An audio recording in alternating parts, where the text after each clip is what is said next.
Hi everyone, this is Job Rodriguez and welcome to our intensive video in Knox. Now before you watch further, I expect you that you're already familiar with HTML, CSS, JavaScript, TypeScript, and Vue. And just in case you're not familiar with any of those topics, rest easy since in this channel, we've already discussed those topics. Okay, so let's view the table of contents in this for this video. We have installation, rendering modes, layouts, components, routing, composables and utils, middleware and error, pinya, media, and .env variables. Let's begin with installation. So, in order to create a Knox project, simply use npx noxy at latest init and name of your project. Now, you'll be provided with options and simply select the configuration you'll use for your project. Now, let's discuss the rendering modes. So, in rendering modes, you have option for universal rendering or server-side rendering or client-side rendering. And I leave hybrid rendering for your personal reading. So, in universal rendering or server-side rendering, the full HTML is sent to the browser and rendered. The browser downloads and runs the JavaScript in background, and the hydration step is complete and the app is fully interactive. So what are the benefits of server-side rendering? Performance and search engine optimization. However, the drawbacks are development constraints and costs. Okay, so when is it best to use universal rendering? It's for blogs, marketing websites, portfolios, e-commerce sites, and marketplaces. Now for client-side rendering, the browser downloads an empty HTML document, the browser downloads and runs the JavaScript, and now the app is rendered and interactive. The benefits of this are development speed, cheaper, and it's offline.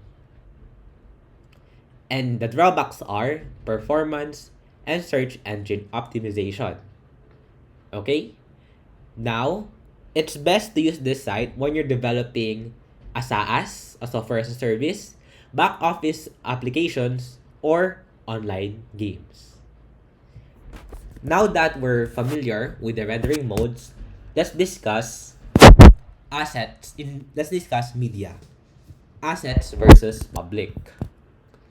So, when you view the folders or the directory structure, we have your assets and public. What's the difference between the two? Use the assets folders if the files will be used internally or when you want your folders and files to be private.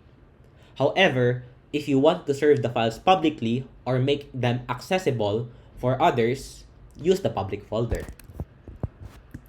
Now let's discuss layouts. So let's first run our program. Okay, so as you can see here, when you set up your Knox project, you only have few folders.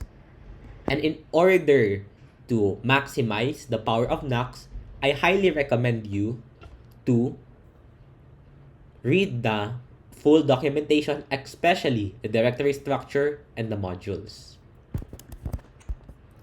Okay, so let's view package.json. So Knox allowed us, created, build, div, generate, preview, and post install scripts for us to use. So for npm run dev, Knox dev is simply run. And now we can access in 3000. So here, we're using the default layout. Okay? And when we go to private, and a page inside private, we're using the private layout. Ain't that convenient? Now, how are we doing this? First, go to app.view and make sure that you're using Knox layout. Second, make sure you have a layouts folder and you're using default.view for your default layout. Okay? This is the content of our default.view. But Job, what if I want to create my own layout? That's when we have private.view or any type of layout name that you want. Okay, now that you have private.view, how can you use it? So when we go to our pages folder and go inside private, we simply use define page meta layout private.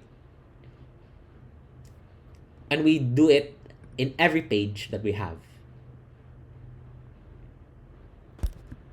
Okay? So that has been layouts. Now let's discuss components. As you've observed, we've used navbar here, a component. So how are we able to use the navbar? So we are able to use that by creating a components folder, and second, by creating a component file inside the components folder. And after we've created one, we're able to use them inside our layouts, inside our pages. Okay? So this simply contains our navbar. And there we have it, we're able to use. So what if we want to, for example, general navbar. When we do that, we have to update. As you can see here, our navbar disappears. So let's go to our home page.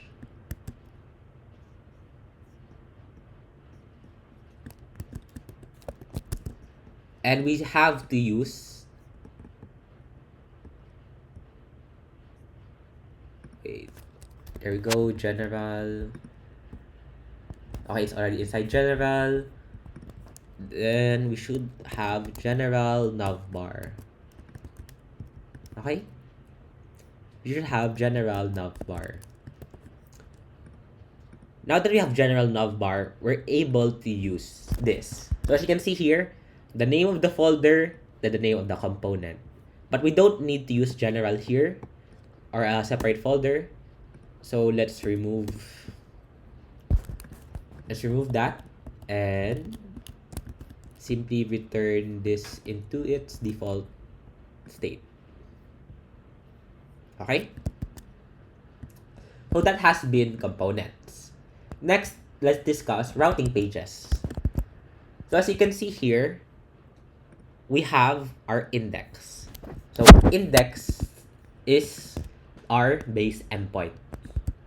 Then we're able to create, for example, a folder with an index.view. So private and the endpoint is index.view allows us to have this page, private page.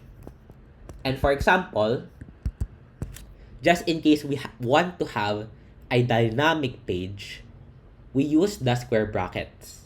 Now you can use square brackets for the folder and for the file. And in this case, we've used for the file. So we have here default page. So we have your default. And as you see, we have here special page. The dynamic page works. And just in case you need to access the parameters here, for example, we've made it as title, so you can access it using useRouter and current route that underscore value that params and the name of the parameter. Okay, now that we know how to create pages, let's view how we can access them. So let's access our navbar. So we're able to access this by using to and name. So to route.to. So to name. And we can also use by using vbind to name, the name of the name of the page. As you can see here, private title. Then we have here params. What is the parameter? The value of the parameter. Okay, now we're familiar with routing. Let's discuss composables and utils. So what is utils? Utils, functions and data that can be used by any view file are created in utilities. So you can read more in the documentation. What are composables then? Composables are functions and data that can be used by specific parts of the program. Okay? So for example, here we have types human.ts. Okay? So you can read more about composables in the documentation as well. I've added more about here on routing. There we go. For Nux, this is the view router documentation. And for layouts. And also for components. You can access composables here. Okay? Next, we have middleware and error. So you're able to use middleware by creating a middleware function, a middleware folder rather, and create auth.ts. And you can activate 404 by simply using if not to.name, return name 404 and return true. So for example, random. We have here our 404 page. You can read more about error handling here. And we can take as home. So you're able to use your 404 by, at the root of your project, create an error.view file. Okay? Now that you know how middleware and error works, let's discuss about Pinya or state management. So as you can see here, we create our stores folder. Okay? So I've added reference for you here. So here on state management with Pinya and Pinya's guides on Knox. I highly recommend you to read this. Maybe if you're migrating from Knox to, you've used the old version on state management, which was Vuex. Now we're using Pinya. So as you can see here, cons human, ref ID 47, name is agent 47. So just in case we're going to update, let's say 29, let's use Meliodas. And when we return, the current value is updated.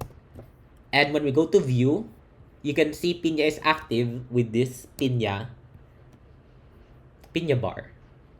Pinya icon rather. So let's say 47, agent 47, the value updates. So how are we able to use Pinya? So when we go to stores, we import Pinya and we define our store. So the name of the store, define the store, the name of the store, and the state values that we have, and the functions that we have that can be either a getter or that can be either a setter. Then we simply return in order to import them, to export them rather. Then we go to our specific page, let's say store.view, and we're able to use them by importing human store. And for example, cons human equals human use human store, then use human.human, which is our value here. And we simply use update current human as well here. Use human that update current human input human. Okay? So that has been Pinya. Now for .n variables. So you're able to use .n variables by using, oh, I remember, on Pinya, by the way, you have to, let's go to Pinya's guide on Knox. You have to install Pinya first. Then after installing it on Pinya, you have to add it in your knoxconfig.js. Okay? Now let's discuss env. So let's go to env. Okay. Here we have our .env. The world ender is here. Okay? Knox public sub m. The world ender is here. So it's important Okay, let's go to the documentation. So that end, we simply have our values here. But now let's read runtime config. So it's important to add in your nuxconfig.ts, the runtime config, and your private keys and your public keys. Okay? Then you use runtime config, and when you're using a private, you're simply being straightforward. However, when you use public, you add the public keyword. So as you can see here, we did that. We have public. Okay? Then, when we use it, we use runtime config the public sample env. And we're able to use the value here. Okay? World ender is here. So the world ender is nowhere. When we update it, the values, okay, since we've updated our .env variable, okay, we need to rerun.